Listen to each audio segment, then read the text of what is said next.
bawat isa sa atin. At ngayon nga po ay muli nating maririnig ang tinig ng Diyos sa pamamagitan ng ating kapatid na siyang mutya ng gitna. Walang iba kung hindi Sister Medi Manguera. Okay lang, lalamig na. Ayan, isa pong magandang umaga sa ating lahat. Yung na-share ko ay isi-share ko ay para din katulad ng kay Sister Mercy. Nung madili ko naku, parang iisang pinupuntahan ng ate. sabi ko, hala, ay, ang hirap naman magpalit. Sabi ko, ala, magkaiba din naman yung mga sinabi, ay di kahit ano, ay, pero iba naman yung verse. Kaya lang, ay sabi ko nga, siguro talagang, yun yung pagkakataon tinatawag. sabi ko, naku, bakit gano'n? Ala, ay, pero alam ko yun ang binigay sa akin ni Lord, ay di, ayun na lang aking iyaan, itutuloy ko na lang. Ayan po, tayo po muna ay manalangin. Panginoon Diyos na makapangyarihan, sa pamamagitan ng iyong anak na si Jesus, kasama ng banal na Espiritu, labis po ang aming pasasalamat sa umagang ito at binigyan mo muli ako ng pagkakataon upang makapag-share ng iyong mga salita. Salamat po sa lakas na ibinigay niyo sa amin at sa panahon upang magkasama-sama uli kaming muling magkakapatid upang makarinig ng iyong mga salita. Salamat po sa lahat ng pagpapalang ipinagkakaloob mo sa amin. Humihingi po kami ng kapatawaran sa aming mga nagawang kasalanan. Pakalinisin mo nga po ang aming mga puso at isip at upang matanggap namin at maunawaan ang lahat ng aming maririnig ngayong umaga. Samahan mo po ako, Panginoon, na at lukuban ng iyong banal na dugo upang maisagawa ko ng maayos ang banal na mensahe na ipinagkaloob mo sa akin. Ibabahagi ngayong umaga. Umihingi po ako ng knowledge and wisdom na ang bawat salitang mamumutawi sa aking malabi ay tumanim sa aming mga puso at isip at magamit namin sa aming mga buhay. Maraming salamat, Panginoon, sa pangalan ng iyong anak na si Jesus. Amen. At ang akin pong ibabahagi ay sa Pilipos 4:6-7. Halos katulad na din ng kay Sister Mercy. Huwag kayong mabalisa sa anumang bagay. Sa halip, ay hingiin ninyo sa Diyos ang lahat ng inyong kailangan. Sa pamamagitan ng panalangin may pasasalamat at ng di malirip na kapayapaan ng Diyos ang mag-iingat sa puso at pag-iisip sa pamamagitan ni Kristo Jesus. Ayun nga po, talagang halos yung kahapong ating narinig ay parang continuation din lamang. Pero parang ang paliwanag ay halos parang isa na din. Ayun po, sa ating buhay, kailanman ay hindi nawawala ang pag-aalala. Lalo't higit sa ating mga magulang. Masyadong mabilis ang takbo ng ating mga isip. Sa halip na ang pangkasalukuyan ng ating pagtuunan ng pansin, ay tumatakbo na agad ang ating isipan sa mga panghinaharap. Puro pag-alala, lalo na sa ating mga anak, sa ating mga sarili. Laging maraming tanong na gusto nating masagot. Tulad ng mga paano, sana naman, o baka. Puro walang katiyakan sagot na labis na nakakapagpagulo sa ating isipan.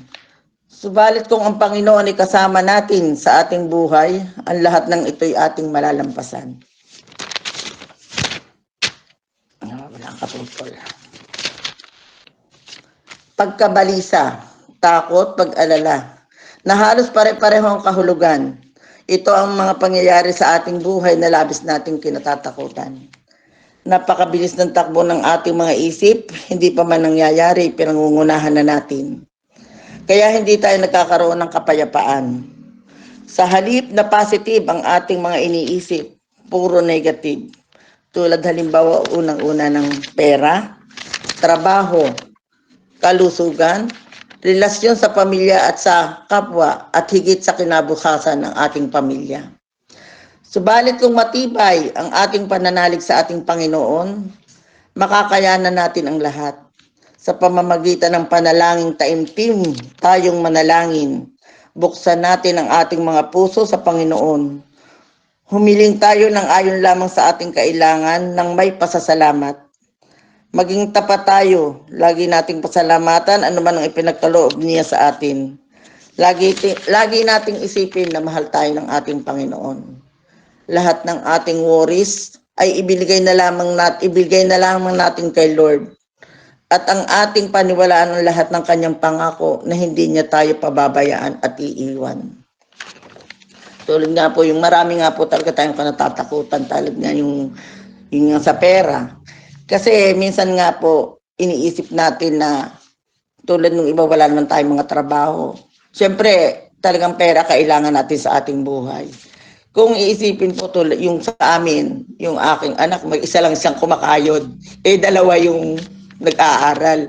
Siyempre, hindi mawawala po sa isipan natin, paano kaya? Paano kaya? Paano kung yung anak ko ngang mag-isa na hindi na makayanang maitustusan yung dalawa? Sila kayo makatapos. Parang agad ang tumatakbo sa isip ko, lalo nga po ako nag-isa. Sabi, paano kaya kung sakali ako mawala? Kaya nila. Kaya sabi ko nga po, lagi tayong may takot sa sarili, laging pag-alala. Hindi yun po mawawala sa ating isipan. Pero nga po kung talagang yung panalangin lang, talagang taimtim tayong manalangin kay Lord, kahit sabihin natin wala na, parang biglang may dumarating. Kung sakali yung mga sakit, di ba? Tulad ko. Kasi siyempre, di ba ako nga na-hospital noon. Wala naman talaga kaming ganung hawak na halaga. Pero talagang si Lord ang nagbibigay. Yung hindi mo akalain pa paano tayo makakalabas dito. Wala naman tayo. Sabi ko, pag ibinigay mo pa lahat yung naipon, paano yung mga anak mo? Pero talagang si Lord din nga gumagawa ng paraan. Nakakayanan lahat nating matupad kung ano man po yung mga nangyayari sa atin. Talagang laging nariyan si Lord at tayo tinutulungan.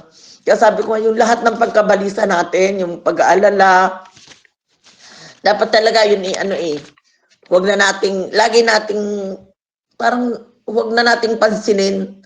Sabi nga nila, yung lahat ng problema dumarating sa yun, iaalis din dahil sasawa din yun Magsasawa din yun Hindi yun titigil sa atin. Kaya sabi nga, wag nating kupkupin kung ano man yung problema dumarating sa atin. Kalimutan nating lahat yun at laging may ngiti tayo sa labi na yun ay tanggapin. Katulad nga po sa yung mga marami tayong alalahanin na tulad nga pag tayo may umiidad ng ganito. Siyempre, hindi mawawala yan na alam mo na talagang malapit na.